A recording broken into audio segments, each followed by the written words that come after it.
오늘 본문 창세기 1장 1절부터 5절 말씀을 중심으로 해서 혼돈을 넘어 라는 제목으로 이 시간 하나님의 말씀을 함께 나누려고 합니다. 지난주부터 교회력으로 대림절 또는 대강절이라고 하는 그러한 기간을 보내고 있습니다. 물론 개혁교회는 이 중세에 있었던 여러 교회의 절기들을 이렇게 축약시켜버리고 심지어는 다른 여타의 절기들조차도 이 카톨릭의 영향 또 구약적 영향이라고 해서 거부하는 사람들도 있지만 이 여러 절기들이 하나님께서 우리에게 주실 때 그것이 성경에 있는 절기든 또 교회의 역사 속에서 만들어진 절기든 그것은 우리 성도들의 신앙에 유익을 주고자 하는 그러한 측면에서 만들어졌다고 하는 거예요. 신앙의 좋은 전통들이라고 하는 것입니다. 전에도 말씀드렸다시피 전통이라고 하는 것은 미리 세상을 앞서갔던 세상을 떠난 사람들, 죽은 사람들의 살아있는 신앙이라고 말할 수 있습니다.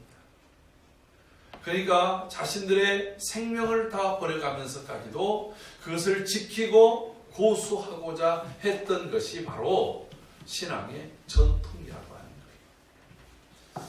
제가 어제 우리 노예 목사님을 한번 세우는 자리에서 그 교인들에게 권면을 했어요. 그 권면을 하면서 제가 이번에는 꼭 이런 얘기를 하고 싶었습니다. 광명에 있는 은강교회에서 있는데 은강교회 부교육자로 있는 분이 부목사로 안수를 받았어요.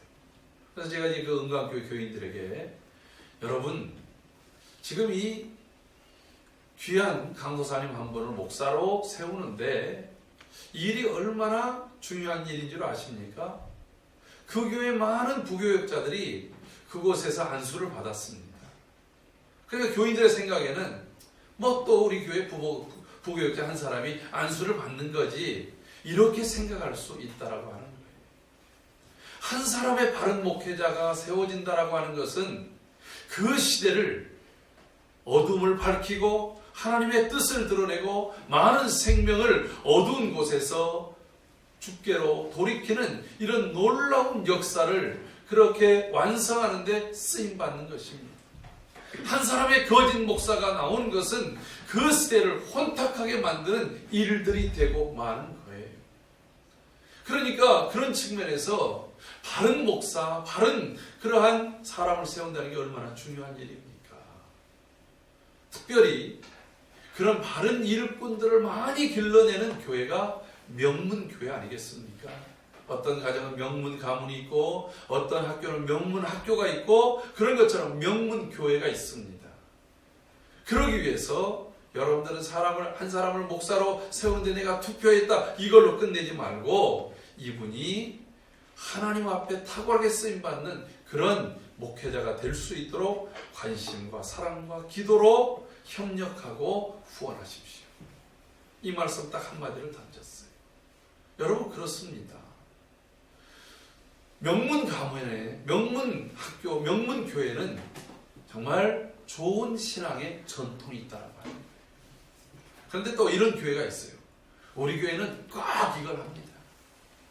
여러분 이 전통이 그것이 성경에 벗어났는지 안 벗어났는지 그 시대에 합당한지 안 한지 모든 사람에게 유익한지 안 한지 그거하고 상관없이 우리 교회는 반드시 이렇게 한다고 하는 것이 있어요.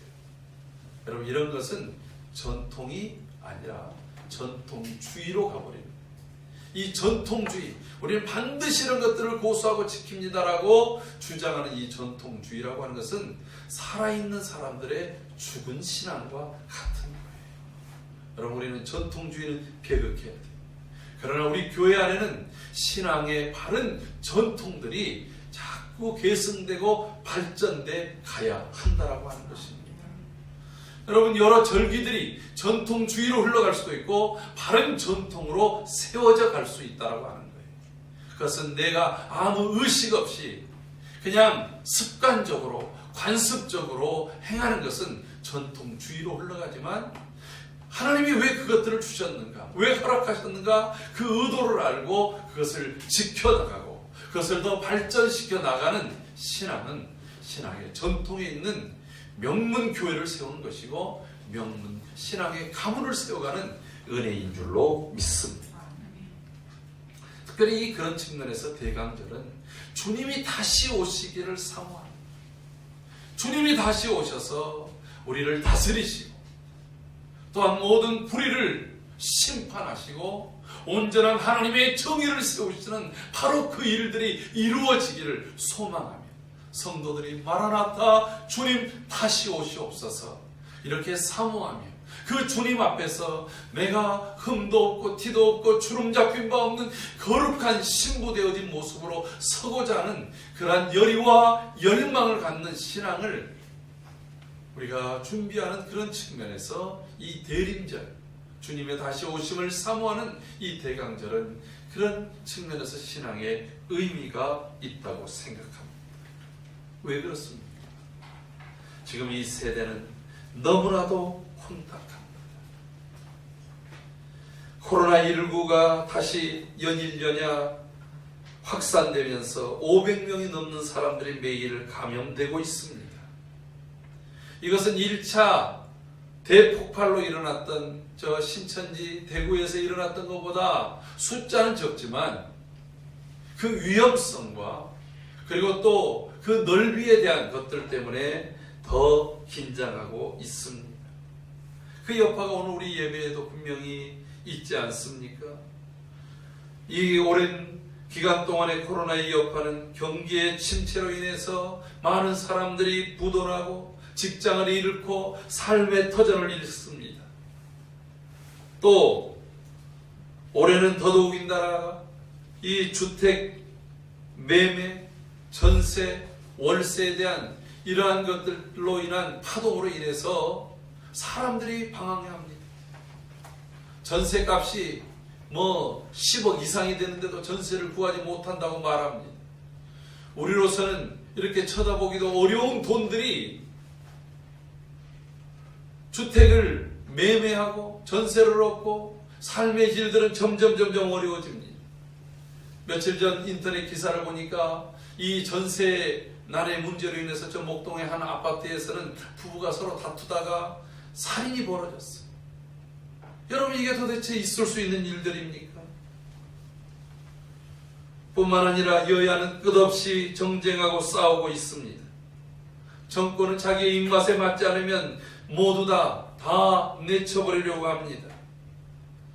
여러분 우리나라 역사의 전대미문의 일들이 지난 주간에 일어났습니다.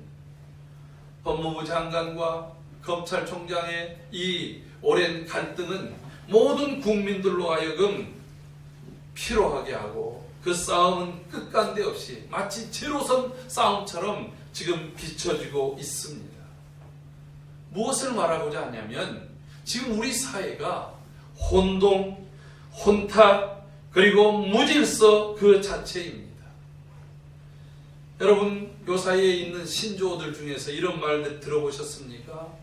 법무부의 용어의 사전적 개념이 달라졌대요. 여러분 법무부가 뭐 하는 곳입니까? 법을 가지고 모든 것들을 질서 있게 다스리는 곳이 부서가 법무부인데 이 무자가 없을 무자가 돼서 법이 없는 부서입니다.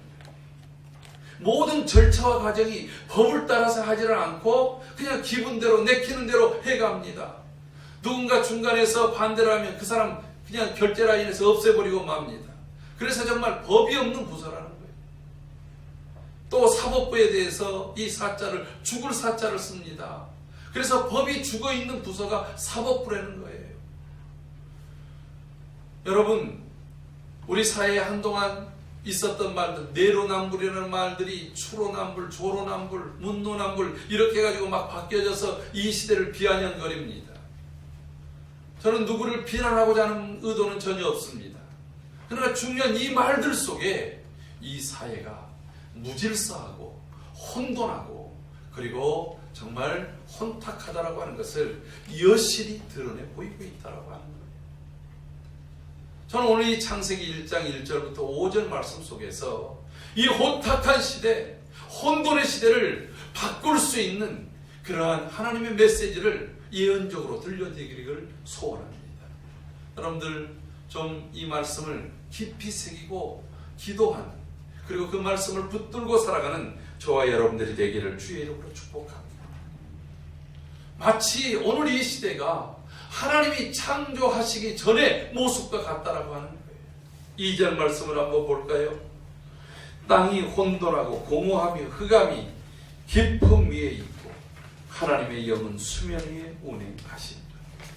하나님이 세상을 창조하기 전에 상태를 가르쳐서 뭐라고 말하냐면 혼돈이라는 게 뭐예요? 질서가 없다는 거예요. 뒤죽박죽이라고 하는 거예요. 아무것도 공허라고 하는 것이 비어있다라고 하는 거예요. 텅 빈 상태. 아무것도 없습니다. 공허하다는 것, 소망도 없습니다. 기대감도 없습니다. 거기에는 정말 nothing입니다. 아무것도 없습니다. 이것을 다 영어 사전에서는 empty라고 얘기해요. 여러분, 에너지가 다 떨어진 상태. 전혀 기력도, 어떤 생명도, 소망도, 가치도 없는 그러한 상태가 공허함이라는 거예요. 거기에는 모든 것들이 어둠 속에 가득 차 있을 뿐입니다. 어둡다라는 것은 방향성이 없습니다. 갈 길을 모릅니다. 생명이 없다라고 하는 것이 오늘 이 시대의 모습이 바로 이 창조 전의 모습과 같지 않습니다. 여러분, 이런 혼돈함과 공허함과 흑암을 깨뜨리는 그 유일한 길은 오직 전능하신 하나님, 살아계신 하나님의 말씀이 있을 때에 그곳이 변화가 생기는 줄로 믿습니다. 오늘 이 시기 하나님의 간섭하심과 하나님의 역사하심과 하나님의 일하심을 간구합니다. 여러분, 창조 이후에도 이런 혼돈과 공허와 흑암의 때들이 있었습니다. 사사시대를 가르쳐서 영적 혼돈의 시대라고 말합니다. 그때는 하나님의 계시가 흔하지 않았습니다. 하나님이 입을 다물어 버렸습니다. 하나님께서 말씀하지 않고 하나님이 역사하지 않고 하나님께서 가만히 멈춰버린 그때가 바로 혼돈의 때고 공허의 때고 영적 흑암의 때라고 하는 것입니다. 여러분, 그런 시대가 또 있었습니다. 바로 말라기 선지자의 사역이 끝나고 마태복음 1장 1절이 기록되기 전, 하나님께서 예수 그리스도가 이 땅에 오시기 전까지의 그 시기, 그것을 신약과 구약의 중간기, 그때도 한 400년의 기간이, 이때도 영적 혼돈기였어요. 하나님께서 계시를 멈추셨습니다.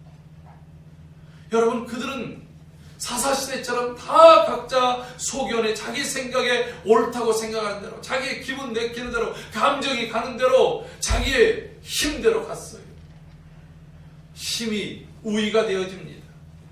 자신들이 행하는 것은 다 옳다고 여깁니다. 남이 행하는 것은 정죄합니다. 여러분, 제가 우리 교회에서 얼마 전에 후보생들과 목사님들에게 회의에 대한 부분을 강의할 때 일이 있었어요. 그래서 이제 그에 대한 얘기를 하면서 이런 얘기를 했어요. 여러분, 우리 장로교회는 대의민주적인 정치 체계를 가지고 있습니다. 그래서 회의라고 하는 것이 대단히 중요합니다.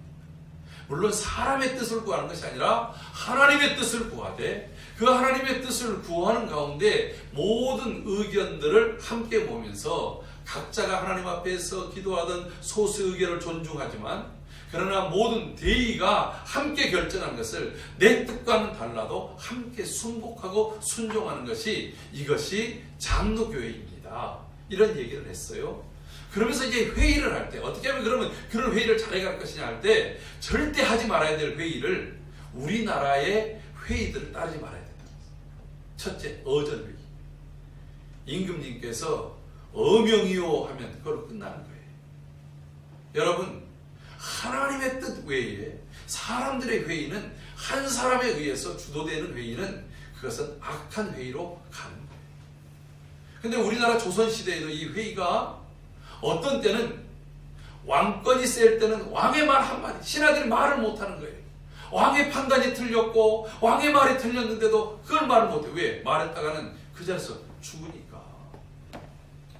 아니되옵니다. 목숨을 걸고 얘기할 수 있어야 되는데 그 언로가 막혀 있을 때가 있었어요.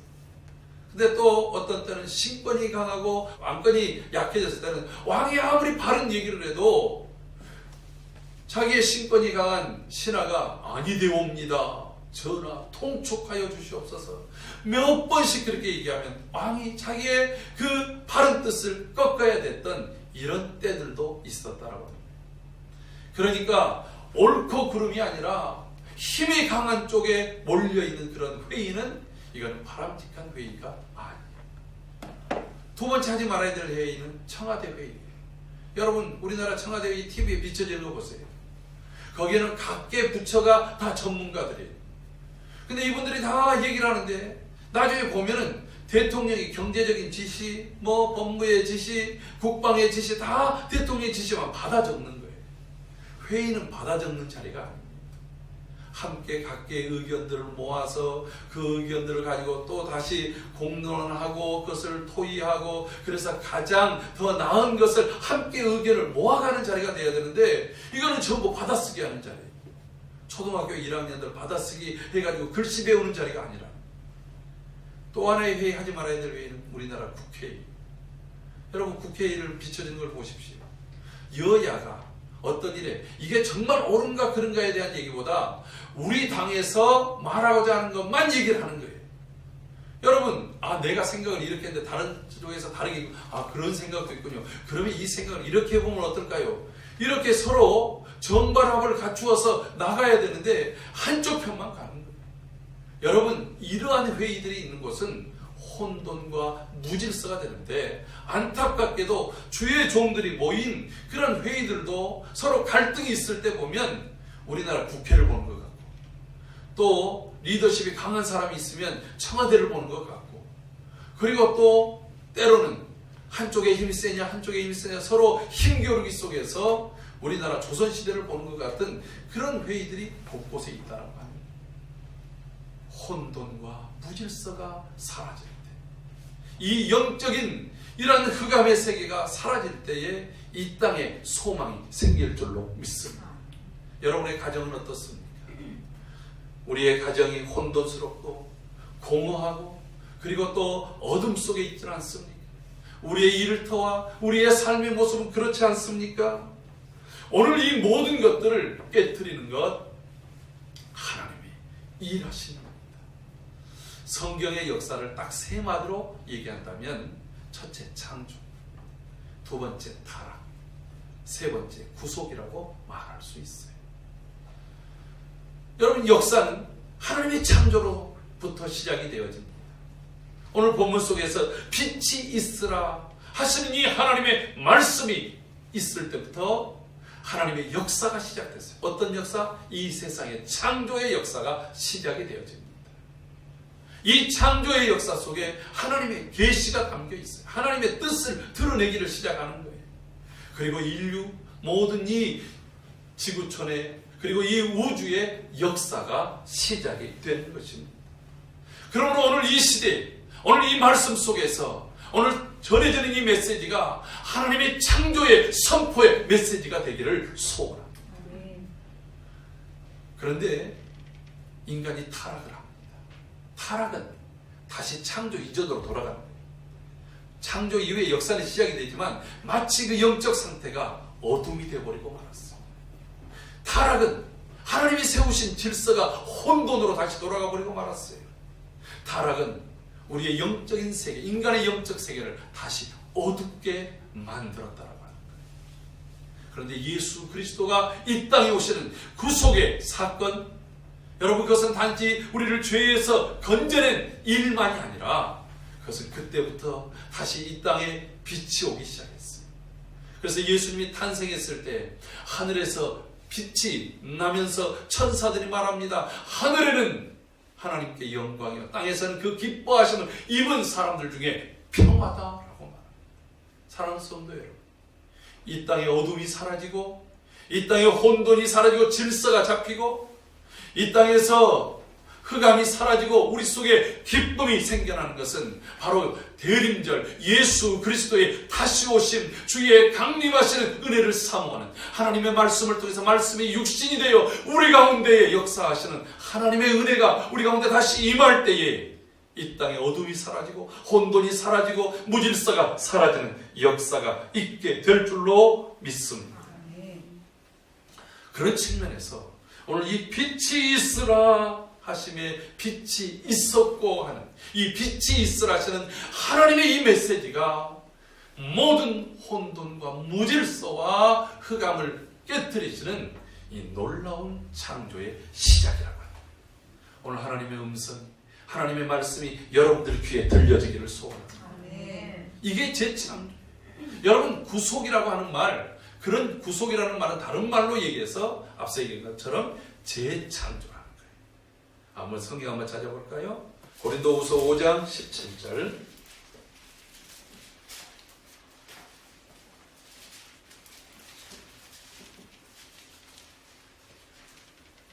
찾으셨으면 다 같이 읽습니다. 그런즉 누구든지 그리스도 안에 있으면 새로운 피조물이라. 이전 것은 지나갔으니 보라 새 것이 되었도다. 아멘. 여러분 지금 뭐라고 얘기해요? 누구든지, 그런즉 누구든지 그리스도 안에 있으면 새로운 피조물, 뉴 크리에이션이, 리크리에이션이 되는 겁니다. 재창조가 되는 거예요. 어떻게 창조가 됩니까?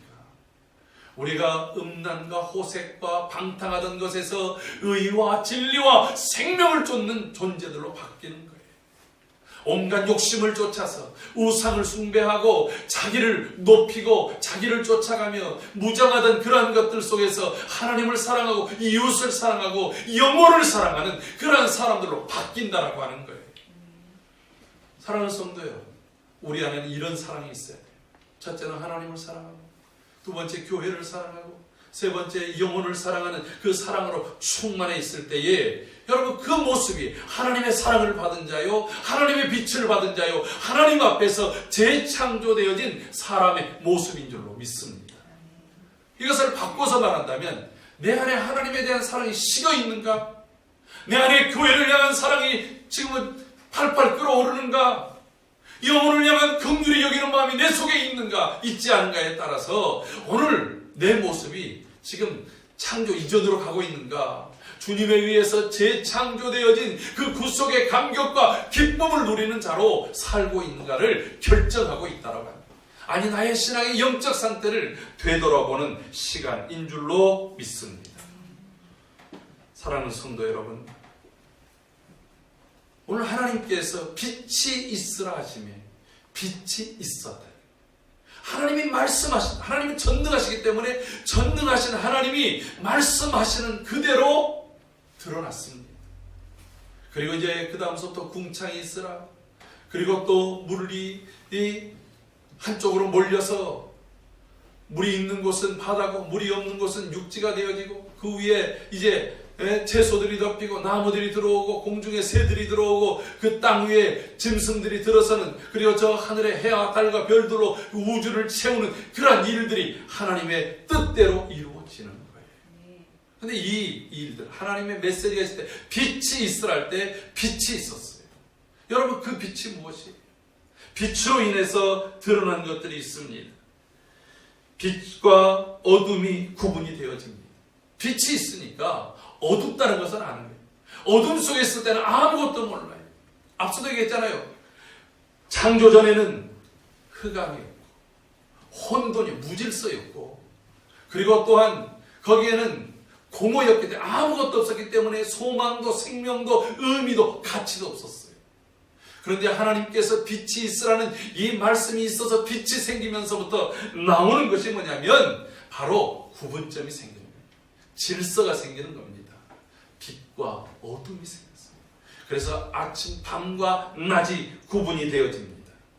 여러분의 삶 속에 내가 예수 믿는 사람인지 아닌지 구분점이 있습니까?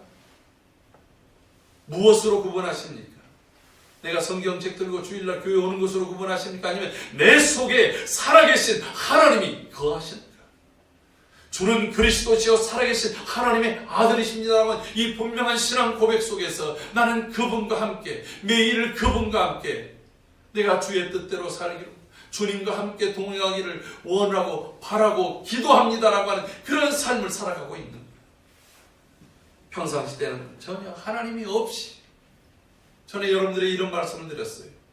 이 세상에는 유실론자와 무실론자가 있는데 이 무실론자 중에는 두 가지 무실론자가 있다.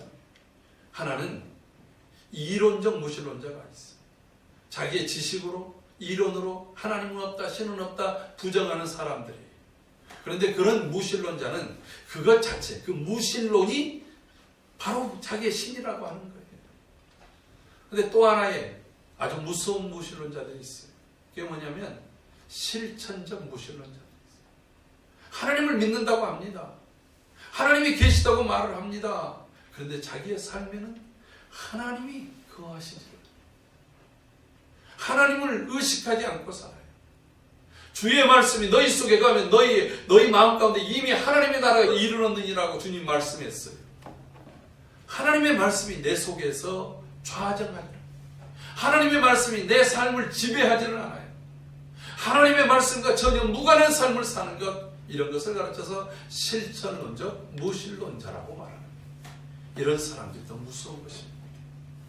여러분, 우리가 교회 안에 있는 것을 뛰어넘어서 주님 안에 거하기를 주의 이름으로 축복합니다. 오늘 이게 하나님의 말씀이 내 속에 박혀진, 잘 박혀진, 내 심령에 잘 박혀진 모처럼 들어있어서 그 말씀이 모든 삶을 결정할 때마다 하나님의 말씀이 생각나고 깨달아지고, 그게 성령님이 하시는 일이잖아요. 성령이 오셔서 너희 안에서 진리와 진리에 대해서, 의에 대해서, 심판에 대해서 생각나게 하고 깨닫게 하고, 죄면 죄라고 말씀해 주시고 이것이 하나님의 뜻이면 뜻이라고 깨닫게 하시는 하나님의 역사가 우리 안에 나타날 때에 바로 빛이 있으라 하시는 하나님의 창조의 역사가 내 속에서 다시 일어나게 되는 줄로 믿습니다. 사랑하는 성도 여러분, 오늘 주께서 이 빛을 창조하시고 보시기에 좋았더라고 말하고 있어요. 여러분, 좋았더라, 영어로 good이라고 얘기해요. 하나님이 흡족해 하셨어요. 근데 이 좋았더라고 하는 말이 바로 어떤 의미입니까? 그것은 하나님께서 이 빛을 창조하시고 창조하는 모든 것들마다 하나님이 말씀하신 그대로 되어졌다는 거예요. 말씀하신 그대로. 하나님께서 A를 말했는데 B가 나오고, B를 말했는데 C가 나오면 그것은 된 게 아니잖아요. 그렇게 해서 나온 것이란다면 그것은 하나님 보시기에 악한 것이에요. 하나님께서 그것을 좋다라고 말하지 않습니다. 여러분, 이 얘기 굉장히 중요해요. 하나님이 가라 하시면 가야 되는 거고, 오라 하면 와야 되는 거고, 하나님이 행하라 하면 행하는 거고, 하나님이 행하지 말라고 하면 하지 않는 그러한 삶이 내 속에 되어질 때 그게 바로 하나님이 보시기에 좋았다라는 말이에요. 여러분, 이것을 기억하십시오. 그 말은 하나님께서 보시기에 좋았다라고 하는 말은 다른 말로 얘기하면 하나님이 의도하시고 계획하시는 대로 되어졌다라고 합니다. 제 아내가 그림을 그립니다. 그림을 그리는데 자신이 머릿속에 뭔가를 상상을 했어요. 물론 뭐 여러 가지 본 것들도 있고 하지만 본 것을 그대로 그리면 그림이 아니라 사진이래요. 아주 그런 자존심들이 있더라고요. 저는 있는 그대로를 한번 좀 그려줬으면 좋겠는데 그렇게 한 거예요. 그래서 거기다가 뭔가를 덧붙인다. 그런데 본인이 의도한 대로 되질 않으면 어떻게 하는지 아십니까? 그 아까운 물감을 저 수도가에 가가지고서 참 시잖아요. 이 종이가, 요즘에는 종이가 옛날 종이처럼 이렇게 벗겨지질 않아가지고 그것들을 팍 문대면 형체는 그대로 약간 이렇게 있지만 그게 또 다 지워져요. 물감이 다 빠져나가요. 그럼 또 그 위에다 또 버려요. 또 마음에 안 들면 또 지워요. 나중에는 아주 이게 흐물흐물해져요. 그리고 나서 어느 순간에 전혀 예상치 못했던 작품이 나왔어요. 근데 본인이 그게 의도한 작품이래요. 그래서 굉장히 본인은 흐뭇해요. 여러분, 하나님께서 여러분들을 바라보시고 하나님이 의도하시는 거, 계획하시는 대로 되어졌을 때에 그 모습을 보고 좋아하시는 거예요. 빛이 있으라 하시면 빛이 있었고라고 하는 것이 바로 그것입니다. 오늘 이 시대를 보십시오. 하나님이 의도한 대로 흘러가고 있습니까? 하나님이 남자와 여자를 만드시고 모든 것들을 질서 있게 했던 것들, 질서를 깨트리는 시대가 되어졌어요. 이 질서가 바로 잡혀야 돼요. 법무부가 법이 없는 부서가 아니라 법대로 진행이 되어지고, 사법부가 법이 죽은 부서가 아니라 법이 살아있어서 가난한 자에게나 부자에게나 권세가 있는 자에게나 없는 자에게나 동일하게 적용될 수 있는 그런 사회가 되어질 때에 하나님이 보시기에 좋았더라 말할 수 있는 거예요. 할렐루야. 여러분, 국회가 헌법을 무시해요. 왜? 헌법은요, 우리의 가장 가치인데 헌법이 오래된 법이라는 거예요. 헌 것은 버려버려요. 헌법을 자꾸 버리려고 그래요. 여러분이 대한민국 헌법의 가치 자체를 무시하는 것이, 그런 사람들이 어떻게 법을 만든다고 말할 수 있겠어요? 그 법이 모두 헌법 하나를 바꾸려면 국민의 3분의 2 이상이 그걸 찬성을 해야 되지 않습니까? 헌법 개정을 하려면. 그러한 일들을 무시하고 있는 것들, 여러분, 이런 것들이 우리 신앙 안에서 돌아와야 돼요. 하나님의 말씀이 내 하나님이 뜻하시는 대로, 하나님이 의도하시는 대로, 그래서 그렇게 결과물이 하나님이 보시기에 좋았더라 돼야 됩니다. 할렐루야. 저는 제가 의도하는 대로 그림이 잘 안 나와요. 왜? 저는 이 기본적인 이 직선과 또 이 곡선을 그리는 이런 것들이 사실 잘 안 돼요. 그래서 의도했던 것과 전혀 엉뚱한 대로 나오기 때문에 그림을 잘 안 그립니다. 그러나 때로는 글을 쓸 때는 글을 딱 해가지고서 일필휘지로 쫙 쓴 다음에 한 단어나 주제가 생각나면, 그래도 오랜 동안 이제 글을 써왔기 때문에 그걸 그냥 쉽게 써놔요. 여러분, 이번 주 꼭 칼럼 한번 읽어보세요. 제가 2만원짜리 칼럼이라고 말하고 싶어요. 제가 이제 지난 화요일 날 저 양산에서 회의가 있어가지고 서울역에서 KTX도 타고 울산 가서 다시 이제 기다리는 차를 타고 양산을 갔다가 올라오는데, 올라오는 도중에 보니까 저 동행하시는 목사님이 김포에서 목회하는 분이 있어요. 이분이 광명역에서 내리더라고요. 그래서 그럼 목사님 혹시 외곽순환도로를 타시나요? 그런 데는 거예요. 그래서 제가 목사님 가다가 저 시흥 톨게이트에서 좀 내려주세요. 어디신데요? 저희 교회는 바로 이 위치에 있습니다. 위치까지 다 얘기해 줬어요. 이분하고 이제 대화를 그날 처음 나눴던 분이기 때문에 그렇게 이제 부탁을 했어요. 근데 여기 시흥 톨게이트에 보면 버스 이렇게 이제 타는 데 있잖아요. 그래가지고 순환버스 그걸 타려고 딱 내렸는데 막차 시간인데 차가 없는 거예요. 밤 9시인데. 왜 없는 줄 아세요? 코로나 때문에 그런 게 다 단축 운행이 돼가지고 사라져버린 거예요. 막막하더라고요. 그래 거기서부터 걷기를 시작을 했어요. 이제 그 차들이 많이 다니는 데는 위험할 것 같아가지고 여기 두리번거렸더니 쪽문이 있어가지고 처음 본 쪽문으로 나와가지고 거기서부터 걸어오는데 날씨는 춥죠. 양손에는 무거운 짐을 지었죠. 그리고서 길은 초행길이라 이게 맞나 이렇게 되면서 집에까지 오는데 제가 아주 눈물을 흘렸어요. 근데 우리 노예 목사님 중에 한 분이 배명진 목사님이라고, 제가 이제 거기 간다는 얘기를 듣고 아예 목사님 서울역으로 끊지 말고 강릉역으로 끊으시죠. 제가 모셔다 드리고 모셔올 텐데요. 이 말로라도 그렇게 이제 사전에 얘기를 했는데 그 말이 생각나면서 얼마나 고마움에 눈물이 나든지. 그분도 뭐 여기까지 데려다 줬으니까 그건 감사한 일이죠. 그런데 어쨌든 그래가지고 제가 결심을 했어요. 누가 저보고 오리를 가져가든 심리를 가리라 이렇게 결심을 했어요. 광명역에서 택시를 탔으면 2만 원이면 됐을 텐데 2만 원 안 잡고 왔다가 그래서 칼럼을 썼어요. 2만 원짜리 칼럼 꼭 읽어보시기 바랍니다. 여러분, 글을 쓸 때도 뭔가 계획했던 것들이 의도한 대로, 생각한 대로, 그리고 그것을 통해서 나에게 교훈하는 대로 되어졌을 때 좋다 그러는 거예요. 근데 글이 의도한 대로 안 나와요. 그냥 원고를 다 구겨서 버리지 않겠습니까? 오늘 하나님께서 만든 세상이 아름답게 흘러가야 됩니다. 하나님께서 만든 이 세상에 재창조가 일어나야 됩니다. 그러려면 하나님이 말씀하신 것이 우리의 귀에 들려져야 되고 내 삶에 실천돼야 되고 하나님의 의대대로 우리가 순종해 나갈 때에 바로 재창조의 역사가 일어나게 될 줄로 믿습니다.